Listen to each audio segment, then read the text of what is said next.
Heartbreak Emergency is for those of us who feel shattered after a breakup, a feeling of profound disorientation when a relationship ends, where grieving becomes a free fall into despair and urgency, where your body feels like it's on fire and that your brain is being electrocuted. Everything about this is uncomfortable. Getting out of bed is hard. Going to work is a burden. Grocery shopping feels just impossible. And even reaching out, calling a friend, seems pointless. This is not just some ordinary depression. This is not just your everyday relationship ending. This is a heartbreak emergency. And on today's episode, we're going to talk about not letting go. We are honoring your instinct to stay in the depths of grief, to grapple with what doesn't make sense, and to admit that there is no light at the end of the tunnel. There is no star on the horizon. We are lost in this wasteland, wandering in the abyss of loss. And I invite you in this moment to take a breath and then exhale. I am joining you in this place today. We are talking about not letting go. And all grief, all heartbreak, all the losses are welcome here. This can be breakups of romantic partnership, marriages ending, divorce, loss from death or estrangement, loss of a parent or a family member or a child. This also includes loss of a pet or a home, or a job. The type of loss does not matter, be it recent endings or an ending that has occurred years ago. There is no limit to our grieving. And I like the image of a grief quilt. And a grief quilt represents our entire history of loss. And unlike a beautifully sewn, perfect geometric shaped swatches of fabric coming together to make a neat, beautiful picture, our grief quilt looks a little differently. The pieces of the material just do not quite line up. There are holes in our grief quilt. There are frayed edges. There are pieces of thread just hanging. And this patchwork of our memories requires that we sit with it, we examine it, we repair the grief quilt. And when we talk about not letting go, we're going against the culture's silly platitudes and the cliches about grieving, these well-meaning messages about move on, let go, time heals all wounds, and messages like you're going to be fine. But you know, and I know, you're not fine, and you're not letting go. We are conditioned to believe that moving on, this letting go, feeling happier, putting it behind us, that we're somehow better for doing that. And that the culture teaches us that it's almost like this moral imperative, and that if you don't get over it, that you're somehow failing at life. And that if you hang on to your pain, that it is a sign of weakness. There are judgments about not letting go, and these judgments are harsh, and they attack your character. And you might have heard these, or you might even say them to yourself. Judgments like not letting go is pathetic, it's immature, it's unattractive, or even worse, it means that you're broken. And yet, here we are, you and me, not letting go.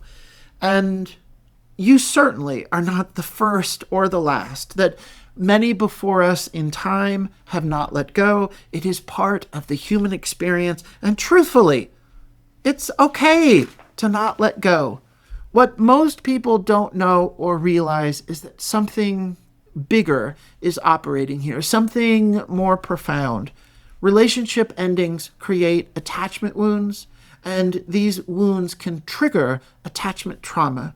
And when attachment trauma is activated, facing or expediting this grief process, trying to speed it up, actually can be dangerous. And rushing the letting go can, in fact, increase our suffering. The image that comes to mind here is a claw. It's a fist. It's a petrified hand holding on, gripping and holding tight. And this reminds me of a time I spent with my good friend Jonathan. We were at a restaurant in Denver called Avenue Grill. and I was in the place of not letting go.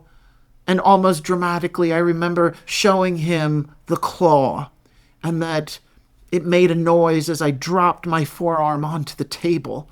And I said, it's not letting go. And this is the kind of restaurant with low lighting, on like Parisian bistro lighting. And I think I had sesame tuna and a glass of wine, a Côte d'Aron. And we're sitting there, closing the restaurant, having long conversations about grief. Dishes clanking and chiming, noises of a lively restaurant. And my good friend, in this conversation, I remember I laid my hand in front of him and I just said, it's like a claw.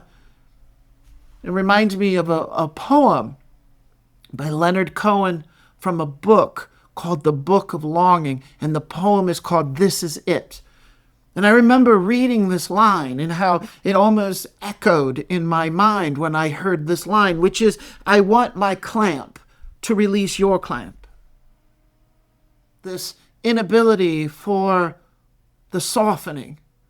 And we are hanging on for dear life. And in that moment with Jonathan, I declared that the claw is not releasing anytime soon. And there's nothing that I can do about it. And I told him, I have learned that this unrelenting grief is here for a reason. And I can choose or not choose to fight against it. I can force it into a crisis. I can deny its power. But I knew ultimately I had to surrender. I knew that I have to accept this as is. I had to accept the reality that I'm not letting go. But more honestly, it's not me. It's not about me letting go.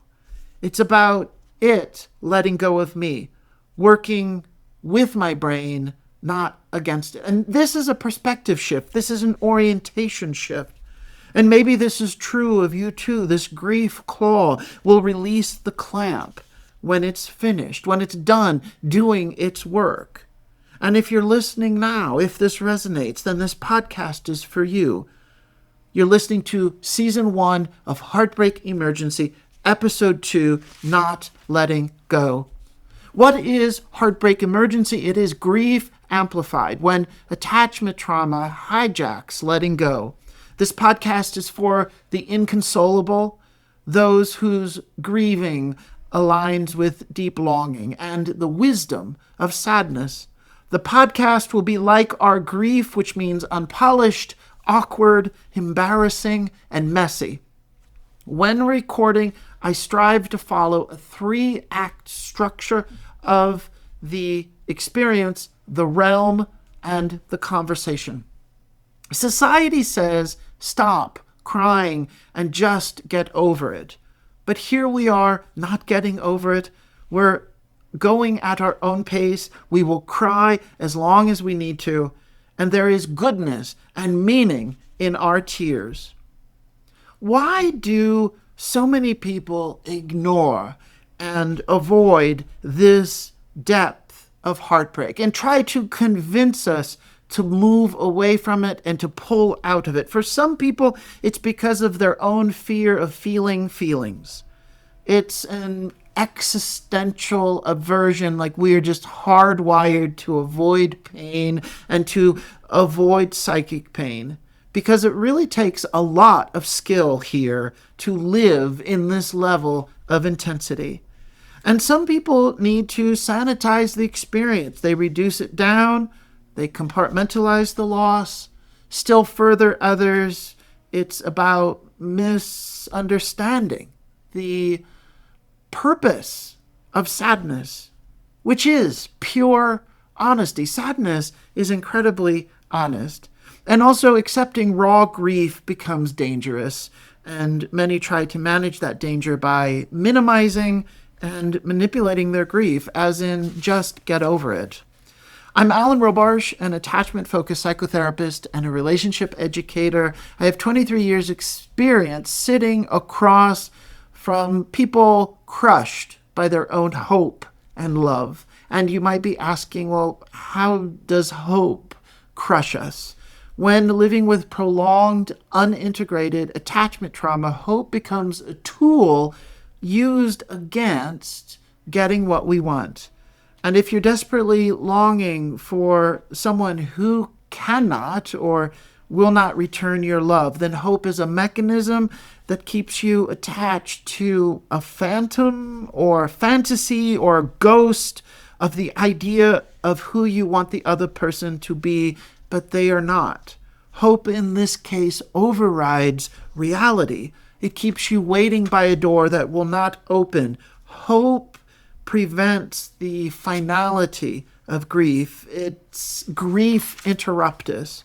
And as we ease into Act 1, the experience, it's important to me that we create a bigger framework for what is happening here. This is not just about a breakup or grieving the end of a relationship. This is about attachment trauma.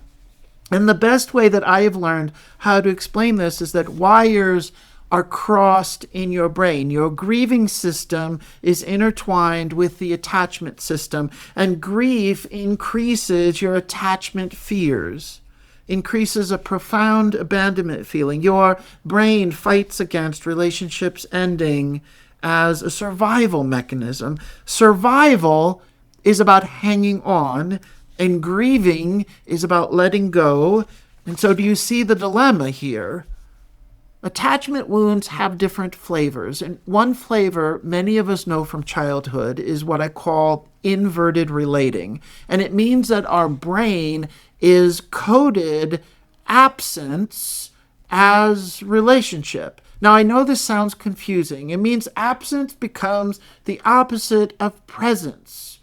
And good, secure relating and relationship requires both of us together to be available and present. And when we're not, there's absence. Presence means someone is there, and absence, they're not there. We have learned the opposite. We tolerate when the other person is not there for us. And as a kid, you develop the skill to hang on no matter what, even when the parent or the caregiver is not there, even when the parent or caregiver is emotionally unavailable.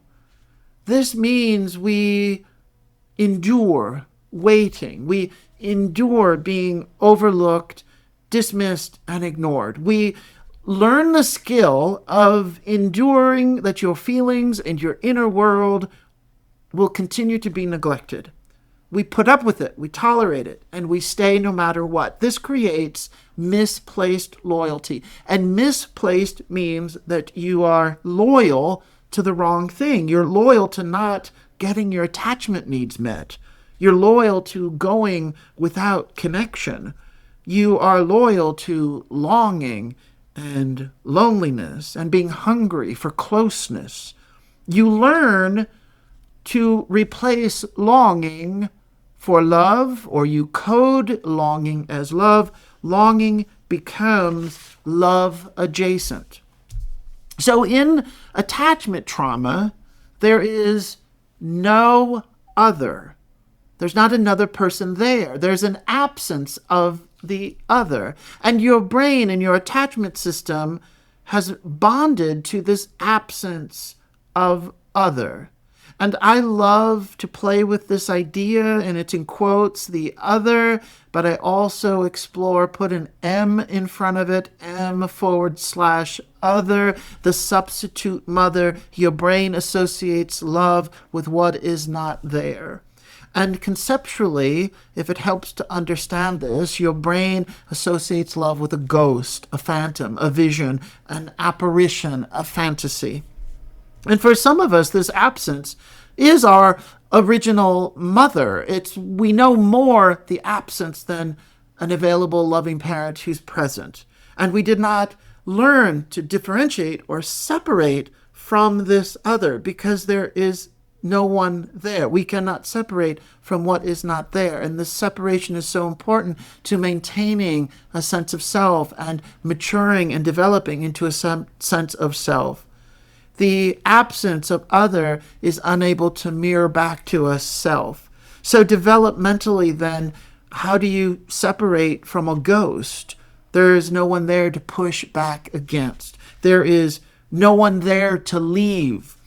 And if you are in love with this absent mother ghost, it means that you're in love with nothing, or no-thing, no thing. And you're in love with this emptiness. And this, what I'm talking about, is the origin of limerence and love addiction and fantasy relationships, which are all phenomena related to attachment trauma.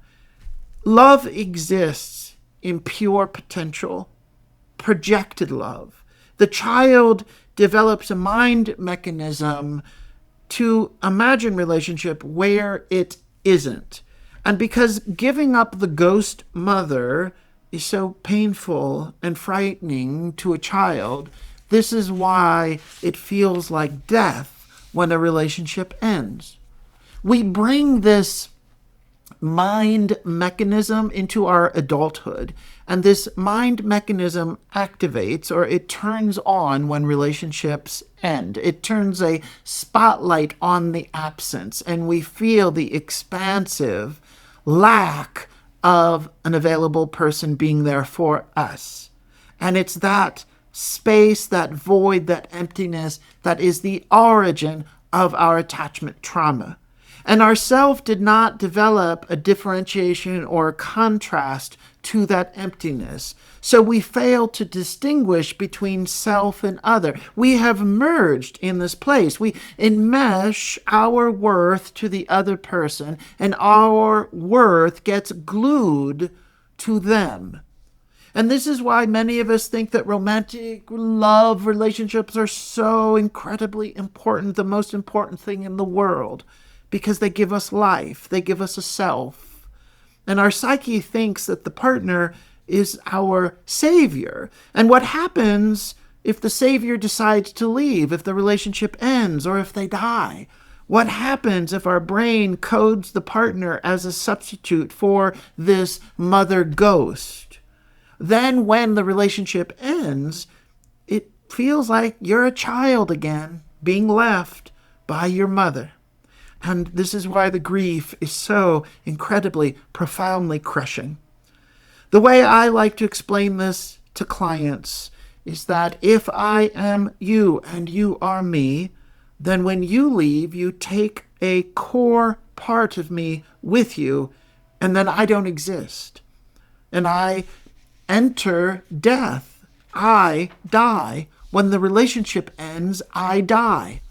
So we're not just grieving the end of a relationship. We're grieving watching ourselves die. And this is a horror. This is a tragedy. This is Heartbreak Emergency. And this is not about some normal letting go. It is arriving at your own funeral. But you're waking up inside of the coffin.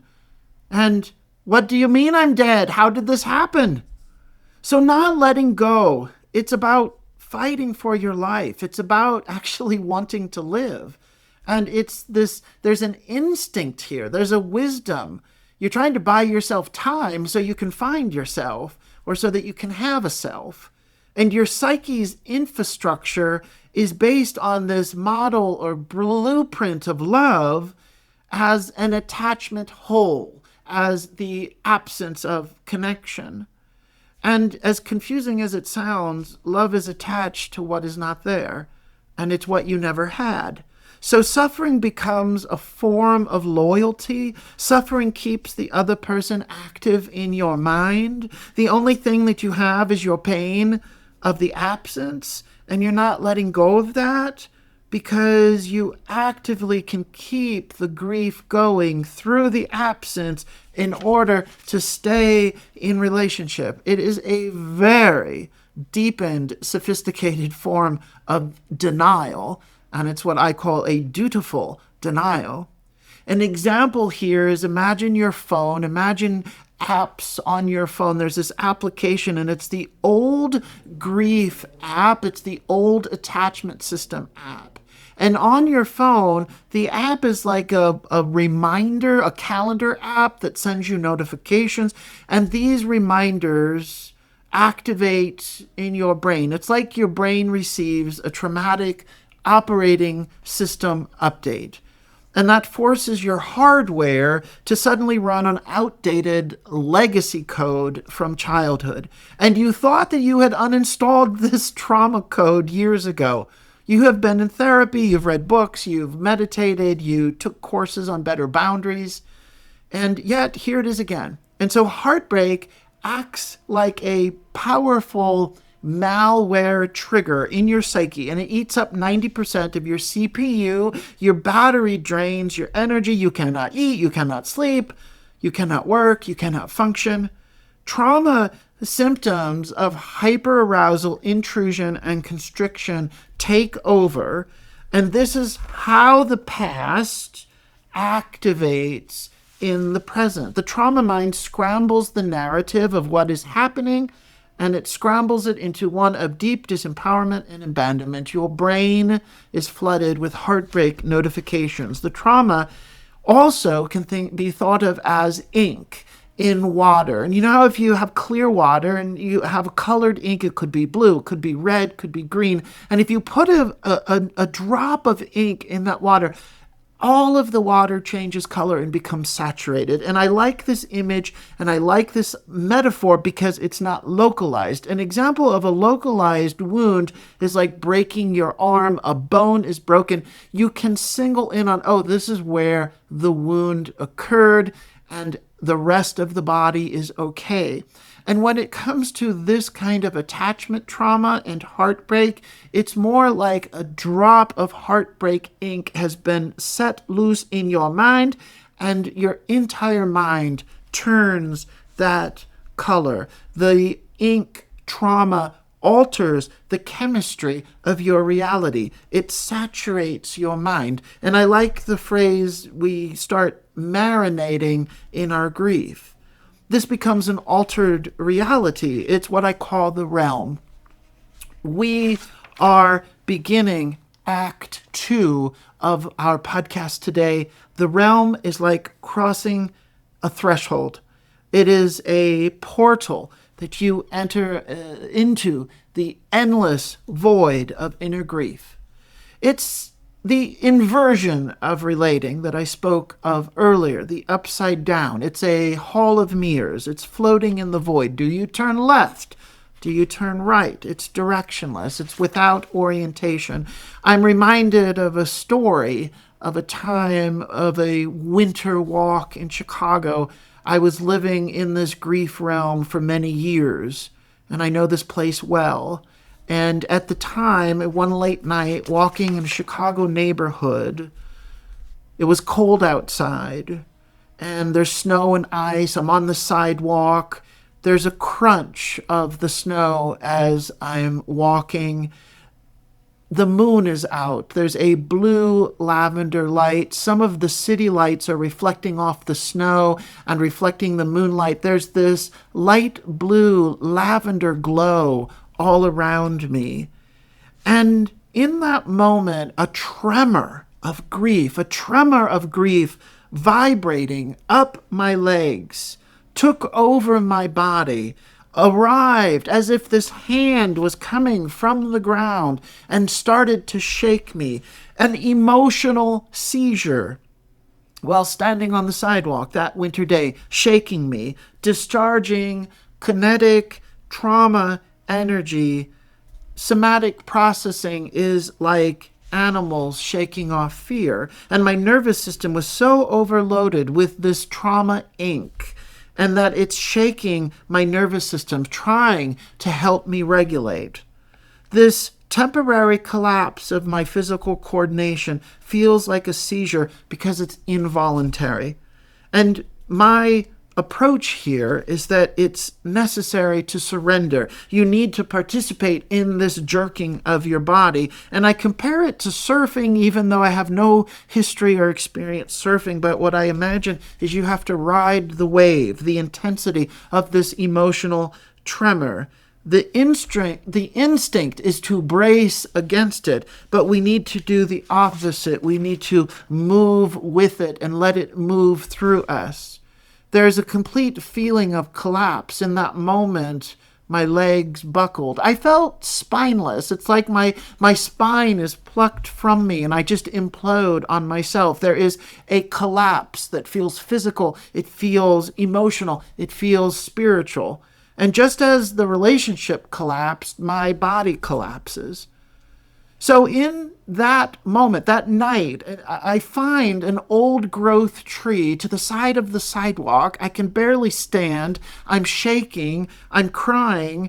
There's bare branches reaching towards the sky of this tree, and I grab on. I hug it. I hug the tree crying. I anchor myself. I give over to the despair, a deep despair, and I can feel the bark on my cheek. These are cleansing tears, and I have blurry vision seeing through these tears. There's a very, very strong thought that took over in that moment. I am deeply alone here. I do not belong anywhere. I feel so lost.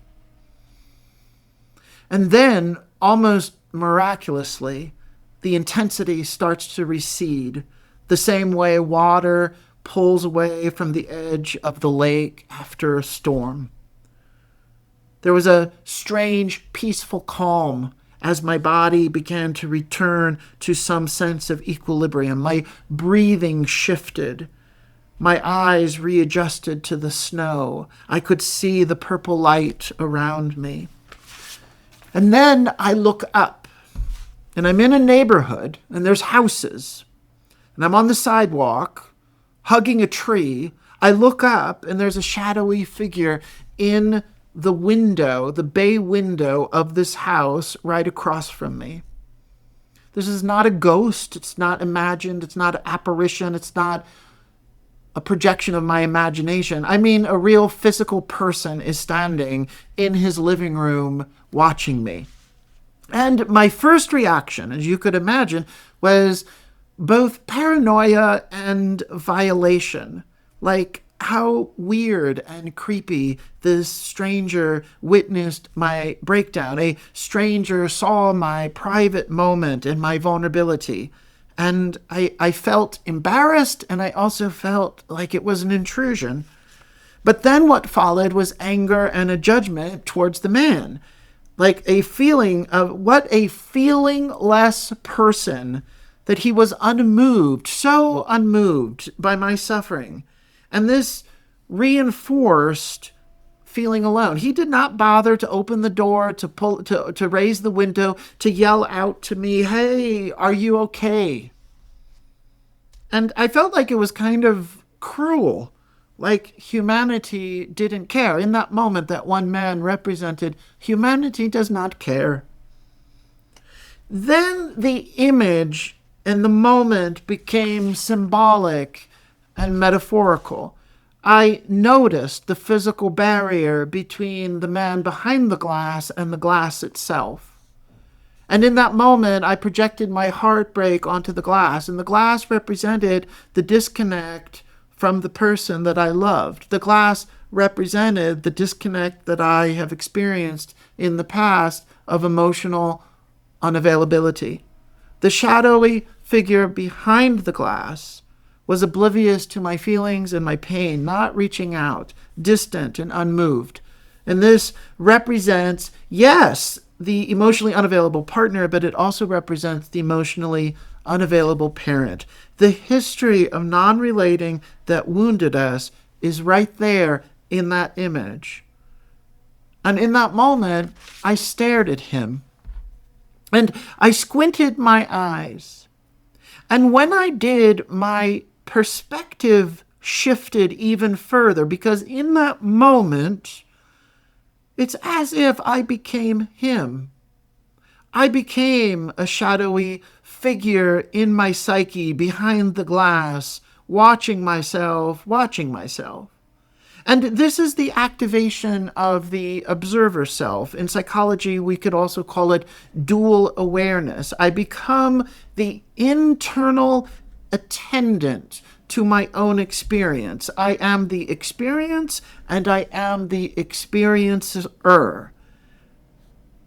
I like to pretend that this means I can become my own guardian angel watching over myself. I can see myself through the eyes of a benevolent protector, which means I'm not alone.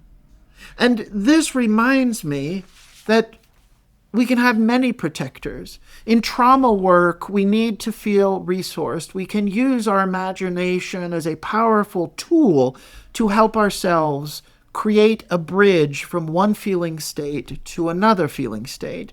And so we activate a feeling that we conjure up, and then we link it to another feeling that is struggling. We can gather resources this way. So if we're feeling unsafe and alone and powerless, we can imagine our wisdom protector figures. Like we inventory, we start collecting, we assemble the protection that we need. Now, these can be real life figures, mentors, caregivers, people who you have met. They can be people who you admire. They can be characters from literature and movies, figures from mythology, religious and spiritual protectors. And these can also be the internal voice of a loving, supportive therapist. So here's the exercise. If I believe that there are forces that work against me and they make my life difficult, is it possible? Could I believe the opposite? Can I believe that there are forces working on my behalf, working in my favor to help make life easier? It's a powerful question. Am I able to let in help? Can I feel protected? Can I feel safe? Can I find comfort in this discomfort? When I assemble the protector wisdom figures, I like to think of them as my counsel, my personal counsel that's looking out for me, and I can consult the counsel. This reminds me of like the Knights of the Round Table or stories of consulting the ancestors. This way of thinking is mythological, it's poetic, it's what we call mythopoetic, and for some of us it's even spiritual. Meaning transpersonal, going beyond the personal, beyond you, beyond your story, and opening to something that's bigger, beyond life itself as you know it, undiscovered life, the potential. And this transpersonal becomes the hawk in the sky that sends you a message. It's when the moon winks at you late at night.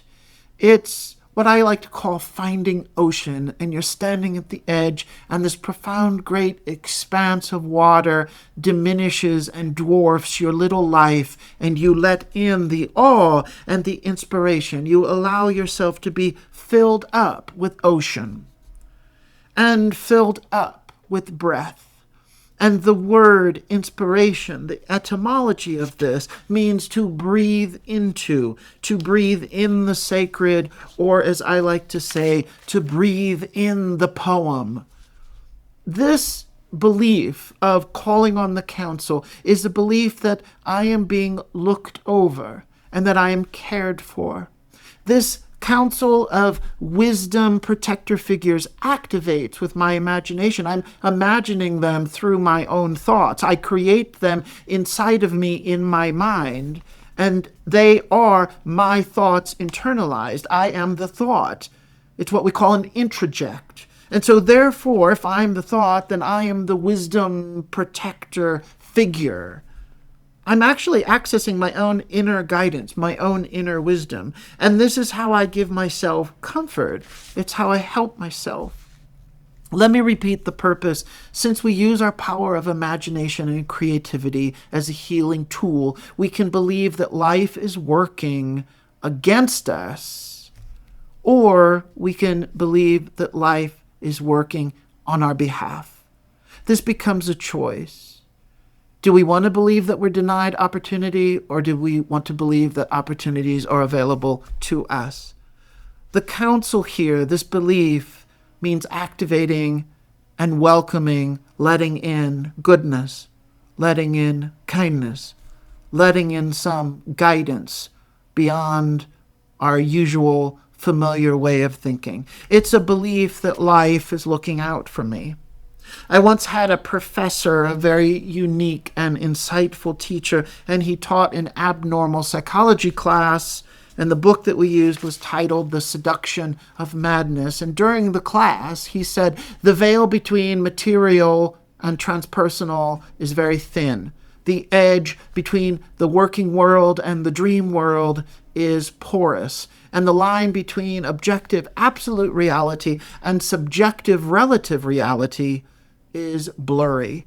And this heartbreak grief realm that you live in, that you're experiencing, it operates on subjective dream logic. The realm exists on the edge. And this means that wrestling with suffering is like slaying dragons. It's Luke Skywalker, Frodo, and Harry Potter. It's messages coming to you in dreams, telling you about yourself, and the natural world is communicating in synchronicity. You have no choice here but to move forward, but to grow, to mature, to change. The natural progression here is forward. Heartbreak is the world of alchemy and transformation. And crushing grief is pushing us to the borders of waking consciousness. This is the shadowlands of the wasteland, and it is where you can wake up. And it invites the dream world to reveal to us a personified narrative language as archetypal signs and symbols that reveal and show us a way through. So follow the signs. That's the instruction here. Follow the signs. It is our job to read the signs and the symbols. It's our job to enter the conversation, which brings us to Act 3, the conversation. How do we do this? How do we enter the conversation? And this is the first time that I'm going to use this word today. Trust. Trust the process. Trust the mystery. Trust the heartbreak itself. And please trust not letting go. This is the most profound, deepest, meaningful conversation with yourself that you will ever have. It depends on you answering heartbreak's call. Yes, heartbreak, I hear you. Yes, heartbreak, I know that you're here. Yes, I know that you're hurting. I'm listening. I'm here for you. I know you're not letting go. Of course I understand. You must invite the conversation, and when you do, you're showing up for yourself. And I literally mean, yes, talk to yourself out loud. Answer yourself back. Dialogue with heartbreak. Ask it what it needs. Ask it how you can help. Ask it what it is here to teach you. Heartbreak is a messenger, so listen to the message. Do not force outcomes. Do not force letting go. Grief will let go of you when it's ready. And in the meantime, your job is to pay attention. The time that you spend here is so meaningful. It does have a purpose. It is teaching you about yourself. You're learning to be with suffering and not run from it, not avoid yourself the way others avoided you in the past. Working in this realm is where transformation occurs. And this creates what psychology calls a paradoxical intention, which means that you're not pushing grief away. Instead, you're joining with it. You're welcoming it. You are accepting it just as it is. And by proxy, you're accepting yourself. This strengthens our sense of self. If you love the heartbreak, then you're just practicing loving yourself because you are the one who is heartbroken. This is the beautiful paradox of healing. By embracing the part of you that feels shattered, you're actually proving that you're whole enough to hold the pieces. This reminds me of a childhood story about being held. And I'm remembering an image that's about surrender and trust. It's a happy memory, a positive story.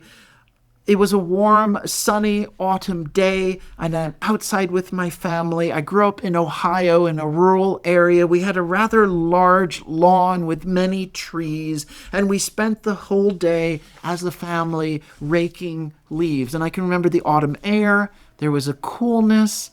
There's pile of leaves, crunching sounds as you're walking around, dragging the rake. Your arms a little tired from raking. The wheelbarrow had a squeaky wheel. And I remember the plaid flannel shirts and the forest green hoodies with holes in the pockets. And there's some pumpkins on the porch. And the colors of the leaves are crimson, rust, goldenrod yellow. And we had a lot of oak trees in the yard. I remember the oak leaves. I remember maple leaves. There's honey locust. And although the purpose of the day was raking and filling up these plastic bags full of leaves, it was also a day of fun because we had created, to this day, the largest pile of leaves I have ever seen in my life. And we took turns running from across the lawn and flying through the air and landing in this gigantic pile of leaves. Now, my father happened to be a woodworker. He was a craftsman, and he built cabinets and furniture, and it was his hobby. He had a workshop in the garage, and he also assembled grandfather clock kits. He would send away for a kit, and it'd arrive in a rather large box, and he would put the grandfather clock together.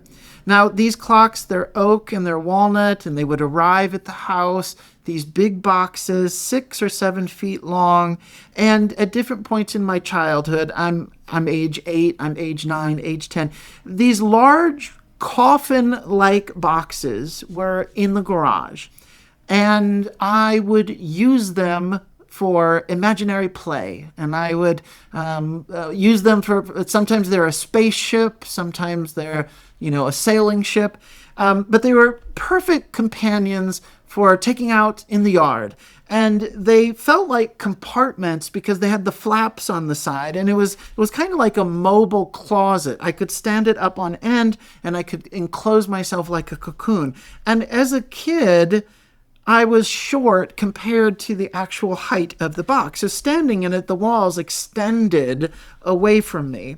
Now, are you familiar? Do you know about the trust exercise that's somewhat popular? Like you fall backwards into the arms of a group of people and they catch you. And this is usually an exercise that's done at some group training or a corporate seminar or a healing workshop.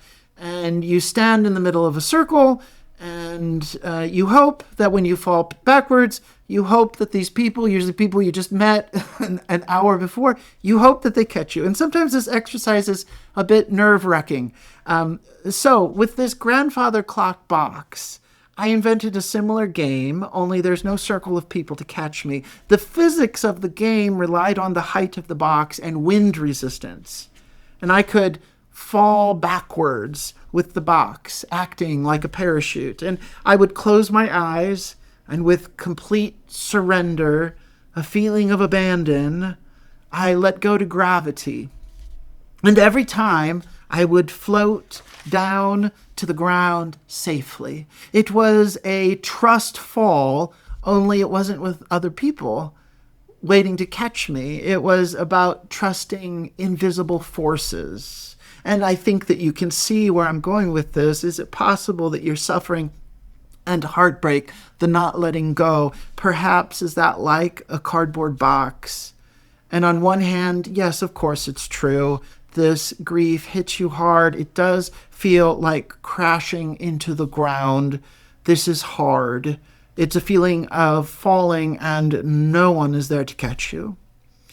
But is it possible that more than one thing can be true? And that if you reflect on the bigger picture, maybe the grief is carrying you or holding you. Grief, like the cardboard box, becomes a vehicle that's carrying you to the other side where you need to land. So the message here is trust the freefall, trust the process, trust the great mystery, trust that participating with the heartbreak itself is the healing, which means that you can also trust not letting go. Maybe the wind resistance to the box is the wisdom, objective observer self that I mentioned earlier, one of your members of the council holding you. Maybe the council of attendants are looking out because the wind resistance is breaking your fall. This is the opposite of thrashing against or going against the grief. It's working with it and going along. This is letting heartbreak lead you to where you need to go. And the challenge here is to stop thinking that your solution to heartbreak will come from outside. No one can tell you what to do or how to feel. Your healing is highly personal and unique and private. When most people talk about solutions and healing, they assume it means make the heartbreak go away, make it disappear. They assume it means feel less emotional and psychic pain. The solution I'm talking about today is the opposite. Invite heartbreak in, feel more. It's about turning heartbreak into a contemplative practice like meditation. It's a relational process, which means relating to yourself. You enter an intimate, delicate relationship with the heartbreak, and you participate in a meaningful dialogue. It is not about turning away. It is about turning towards. The solution is to step forward. Grief will let go of you when it's ready. You cannot speed up the process. Trust heartbreak. We are developing a language of deep sadness, and not many people speak on this level. It is the language of the tender-hearted. And if you know this language, then you know who you are. You have been listening to Heartbreak Emergency, Season 1, Episode 2. I understand life becomes burdensome when the grief from a relationship ending feels immovable and uncertainty of the future feels groundless. I wish you the skill and the strength to bring more kindness to yourself as you navigate the layers of this loss. I'm psychotherapist Alan Robarge. Join me next time as we continue to talk about attachment emergency, spiritual emergency, and heartbreak emergency.